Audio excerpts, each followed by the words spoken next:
कभी आपने सोचा है कि मतलब सऊदी अरेबिया, दुबई इतने रिचेस्ट कंट्री है, बगल में देखो तो भाई लीबिया, सीरिया जो है उनमें सिविल वॉर छिड़ा पड़ा है। अब ये ऐसा क्यों है, इतना बड़ा डिफरेंस?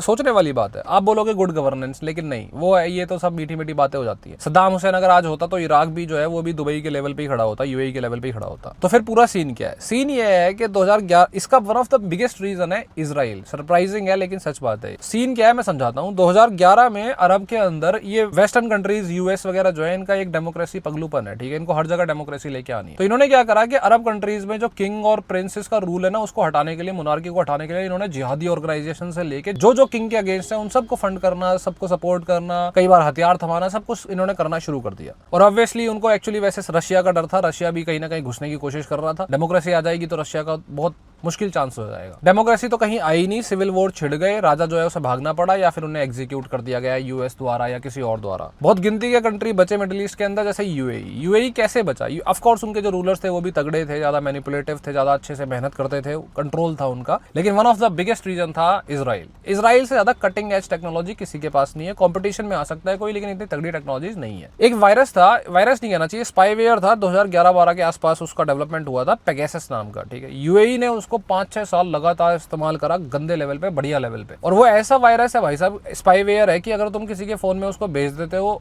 तो उसको उस पर्टिकुलर फाइल को खोलने की जरूरत नहीं है। फाइल भेज गई, अब तुम्हारे फोन में उसका फोन जो है वो एचडी क्वालिटी में चलेगा बिल्कुल। यूएई ने उसका अच्छे खासे लेवल पे इस्तेमाल करा जब किसी को पता भी नहीं था। अब वहां पे जो भी अपराइजिंग करने लायक लोग होते होंगे उनका अरेस्ट हो गया, सिर्फ ये बात करने पे कि भाई ऐसा कुछ अपराइजिंग प्लान कर रहे हैं। सोचा ही है सिर्फ, अभी तो प्लान भी नहीं करा और अरेस्ट हो गया। तो इतना ज्यादा गंदा जब ब्रूटल क्रैकडाउन होता है तो आप समझ जाते हो कि आप रूलर को डिफीट नहीं कर सकते। सिंपल यही मेहनत करो, यहीं पे बिजनेस करो और यहीं अपना जो है जितना कर सकते हो बढ़िया करो। वो खैर यूएई के फेवर में भी गया, दुबई आज कितना तगड़ा है जो भी बात है, लेकिन वो पेगासस नाम का सॉफ्टवेयर बहुत काम आया, ठीक है। एक्चुअली वो पता भी नहीं चलता, वो पता भी ऐसे चला जब दुबई, यूएई ने, अब सऊदी अरेबिया, जब मोहम्मद बिन सलमान ये प्रिंस बने थे 2017 में, तो इन्होंने भी पेगासस का अच्छा खासा इस्तेमाल करा था। इनफैक्ट जेफ बेजोस का डाइवोर्स जो हुआ है ना, उसमें भी इसी पेगासस जो स्पाईवेयर है उसका इस्तेमाल करा गया था। तो इस पेगासस का पता नहीं चलता। पता कैसे चला? कि जब इन्होंने वेस्टर्न कंट्रीज के लोगों पे उसका इस्तेमाल करना शुरू कर दिया, तब बात खुली। अब ये पेगासस एक्चुअली आया कहां से इनके पास, यूएई के पास या सो फार सऊदी अरेबिया के पास भी कैसे आया? बात यह है कि ये पेगासस बनाया था एक इजरायली कंपनी जिसका नाम था एनएसओ। और इस इजरायली कंपनी में जो लोग काम करते हैं वो वही होते हैं जो पहले इजरायली इंटेलिजेंस में काम कर चुके हैं और अब रिटायर हो चुके हैं। उन्होंने इस स्पाईवेयर को क्रिएट किया था और इजरायली गवर्नमेंट की परमिशन के बाद ही वो उसको बेच सकते हैं, वैसे नहीं बेच सकते। फिर उन्होंने यूएई को भी उसे सप्लाई करा और बाकी जिसको भी इजरायली गवर्नमेंट चाहती थी उसको सप्लाई करा। यही रीजन है कि आज के टाइम पे यूएई और सऊदी अरेबिया जो है वो इजराइल के अगेंस्ट नहीं बोलते। वो टाइम चला गया जब इजराइल जो है वो पूरे मिडिल ईस्ट के अगेंस्ट वॉर लड़ता था।